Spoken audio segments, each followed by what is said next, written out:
Hello friends, आज की इस वीडियो में हम प्राचीन भारत का इतिहास जिसमें हम पढ़ेंगे सिंधु घाटी सभ्यता के बारे में, जिसे हम हड़प्पा सभ्यता भी कहते हैं। इसके बारे में डिटेल में जानकारी प्राप्त करेंगे। तो चलिए फ्रेंड्स, आज की वीडियो स्टार्ट करते हैं। फ्रेंड्स, अगर आप चैनल पे नए हैं तो चैनल को सब्सक्राइब कर लें। चलिए फ्रेंड्स, वीडियो स्टार्ट करते हैं। हमारा आज का टॉपिक है सिंधु घाटी सभ्यता। इसे ही इंडस वैली सिविलाइजेशन कहते हैं और इसे हड़प्पा सभ्यता भी कहते हैं। आज की वीडियो में हम सिंधु घाटी सभ्यता का इतिहास जानेंगे और सिंधु घाटी सभ्यता थी, इसका विस्तार कहाँ से कहाँ तक है ये भी जानेंगे और इसके प्रमुख स्थल, नगर नियोजन और इसके प्राप्त महत्वपूर्ण साक्ष्य के बारे में भी जानेंगे और इसके पतन का कारण क्या है ये भी जानेंगे और इसके महत्वपूर्ण तथ्य भी जानेंगे। तो चलिए फ्रेंड्स, आज की वीडियो स्टार्ट करते हैं। सिंधु घाटी सभ्यता कांस्ययुगीन सभ्यता थी और इसका काल 2500 ईसा पूर्व से 1750 ईसा पूर्व रहा है। हड़प्पा सभ्यता की खोज 1921 ईस्वी में राय बहादुर दयाराम साहनी जी ने की थी, सर जॉन मार्शल के नेतृत्व में। चलिए फ्रेंड्स, अब सिंधु घाटी सभ्यता यानी हड़प्पा सभ्यता की सीमाएं के बारे में जानते हैं। देखिए, उत्तरी सीमा जो है इसमें मांडा स्थित है और ये जम्मू कश्मीर में स्थित है। और ये किस नदी के किनारे स्थित है ये भी कई बार एग्जाम में पूछ लिया जाता है। तो मांडा हमारा चिनाब नदी के किनारे स्थित है। और इधर देखिए दक्षिणी सीमा में दैमाबाद और ये महाराष्ट्र में पड़ता है। अब ये किस नदी के किनारे स्थित है? दैमाबाद गोदावरी नदी के किनारे स्थित है। अब देखिए पश्चिमी सीमा में सुतकागेंडूर है, ये बलूचिस्तान में स्थित है। और बलूचिस्तान कहाँ पे स्थित है? और ये पाकिस्तान में है। अब देखिए सुतकागेंडूर जो है ये किस नदी के किनारे स्थित है? कई बार एग्जाम में ये भी पूछ लिया जाता है। तो सुतकागेंडूर जो है वो दासक नदी के किनारे स्थित है। हड़प्पा सभ्यता की पूर्वी सीमा में आलमगीरपुर है और ये मेरठ में स्थित है। और ये किस नदी के किनारे स्थित है? तो ये हिंडन नदी के किनारे स्थित है। ये आपको याद करना पड़ेगा। मांडा चिनाब नदी के किनारे स्थित है और दैमाबाद गोदावरी नदी के किनारे स्थित है और आलमगीरपुर हिंडन नदी के किनारे स्थित है और सुतकागेंडूर ये दासक नदी के किनारे स्थित है। चलिए अब हड़प्पा सभ्यता के बारे में पढ़ते हैं। हड़प्पा सभ्यता रावी नदी के किनारे स्थित है।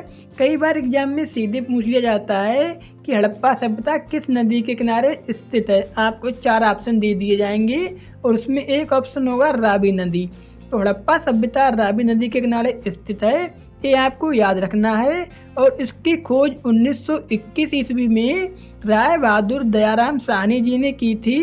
अब कई बार एग्जाम में अब ये पूछा जाता है हड़प्पा सभ्यता की जो वर्तमान स्थिति है वो कहाँ है?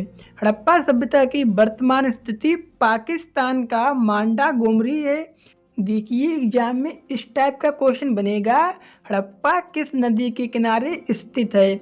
आपके सामने 4 ऑप्शन दिए हुए हैं। देखिए पहला ऑप्शन दिया हुआ है सिंधु और दूसरा ऑप्शन दिया है रावी और तीसरा ऑप्शन दिया है सतलज और चौथा ऑप्शन दिया है ब्यास। लेकिन आपने अभी पढ़ा है कि हड़प्पा रावी नदी के किनारे स्थित है, इसलिए आप ऑप्शन नंबर बी सही कर देंगे क्योंकि आपने पढ़ा है। चलिए अब जानते हैं हड़प्पा सभ्यता से कौन कौन से साक्ष्य प्राप्त हुए हैं। ये बहुत ही इम्पोर्टेंट है क्योंकि एग्जाम में बहुत बार पूछा गया है।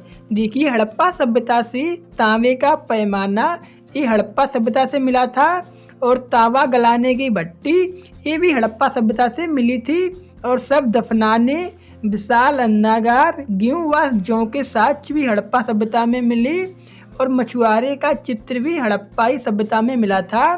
शंख से बना बैल ये भी हड़प्पा सभ्यता में मिला था और स्वास्तिक चिन्ह ये भी हड़प्पा सभ्यता में मिला था। आपको याद रखना है कि हड़प्पा सभ्यता से कौन कौन से महत्वपूर्ण साक्ष्य प्राप्त हुए हैं क्योंकि एग्जाम में बहुत बार पूछा गया है। चलिए फ्रेंड्स, सब बात करते हैं मोहनजोदड़ो के बारे में। मोहनजोदड़ो सिंधु नदी के किनारे स्थित है और इसकी खोज 1922 ईस्वी में रखाल दास बनर्जी जी ने की थी।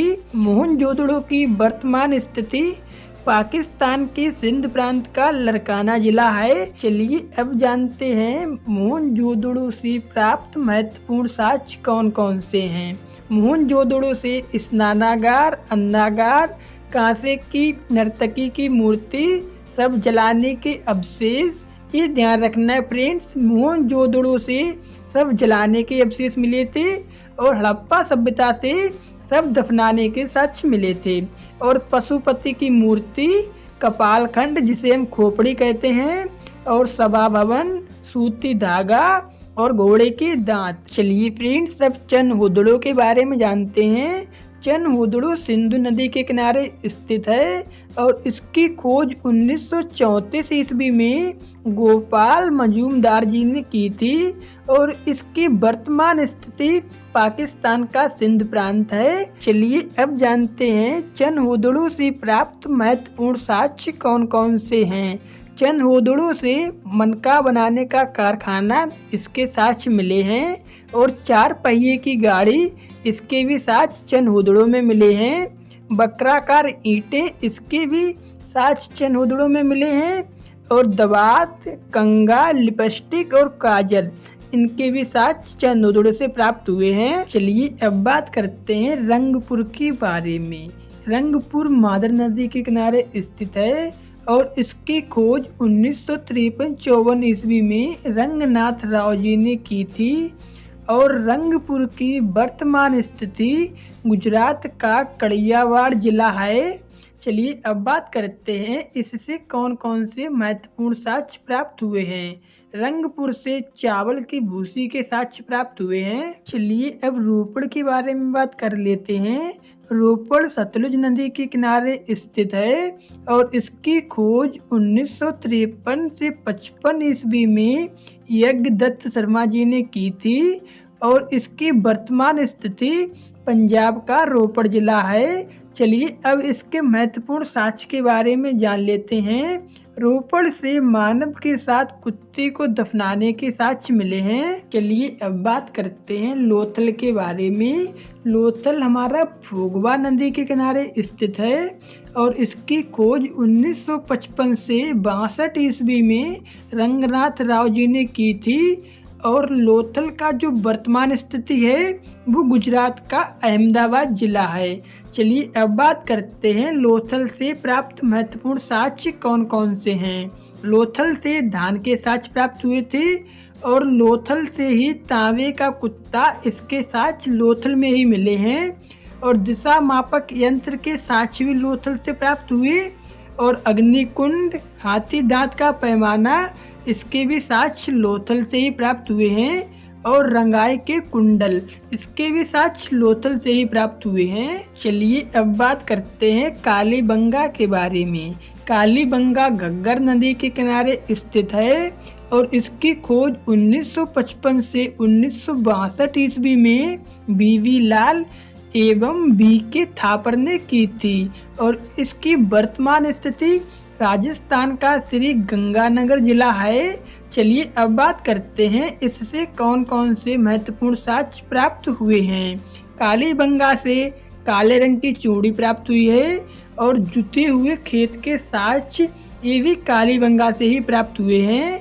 अग्निकुंड, मिट्टी की चूड़ी और पकी हुई ईंटें, मिट्टी के खिलौने और अलंकृत फर्श, ये सारे साक्ष्य कालीबंगा से प्राप्त हुए हैं। चलिए अब बात करते हैं बनावली के बारे में। बनावली रंगोई नदी के किनारे स्थित है और इसकी खोज 1973 से 1974 ईस्वी में रविंद्र सिंह बिष्ट जी ने की थी और इसकी वर्तमान स्थिति हरियाणा का हिसार जिला है। चलिए अब बात करते हैं बनावली से कौन कौन से महत्वपूर्ण साक्ष्य प्राप्त हुए हैं। देखिए बनावली से सरसों के साक्ष्य प्राप्त हुए और पकी हुई मिट्टी की मोहरें, इसके भी साक्ष्य बनावली से ही प्राप्त हुए हैं। पत्थर व ईंट के मकान, इसके भी साक्ष्य बनावली से प्राप्त हुए हैं और हल्के साक्ष्य भी बनावली से ही प्राप्त हुए हैं। मोहनजोदड़ो को मृतकों का टीला भी कहा जाता है। कालीबंगा का अर्थ है काले रंग की चूड़ियाँ। हड़प्पा सभ्यता का समाज मात्र सत्तात्मक था। हड़प्पा सभ्यता का आर्थिक जीवन का मुख्य आधार कृषि था। हड़प्पा सभ्यता के लोग मातृ देवी, पशुपति, धरती, लिंग, योनि की पूजा करते थे। पशुओं में कुबड़ वाला सांड सर्वाधिक महत्वपूर्ण पशु था। हड़प्पा सभ्यता की लिपि भाव चित्रात्मक थी। सिंधु सभ्यता का आकार त्रिभुजाकार है। हड़प्पा सभ्यता से कुल 37 कब्रें मिली हैं। ग्रीक या यूनानी ने कपास को सिंडन नाम दिया। फ्रेंड्स, मैंने जो महत्वपूर्ण तथ्य वाले क्वेश्चंस कराए हैं ये सारे बहुत ही इम्पोर्टेंट हैं। चलिए अब बात करते हैं सिंधु घाटी सभ्यता का पतन का कारण क्या रहा। जॉन अर्नेस्ट और मैकी ने कहा इसका जो मेन कारण है वो बाढ़ है। सिंधु घाटी सभ्यता का जो पतन हुआ है वो बाढ़ के कारण हुआ है। और कनेडी कहते हैं प्राकृतिक आपदा के कारण सिंधु घाटी सभ्यता का पतन हुआ है। फ्रेंड्स, आपको आज की क्लास कैसी लगी कमेंट बॉक्स में ज़रूर बताएं। और जो भी कुछ रह गया है उसे मैं क्वेश्चन के माध्यम से बता दूंगा। जैसे अभी इसका व्यापार नहीं हुआ है इसे हम क्वेश्चन के माध्यम से आपको बता दूंगा। और जो भी टॉपिक छूट गया है उसे MCQ क्वेश्चंस लेके आएंगे, उसके साथ कंप्लीट करा दिया जाएगा।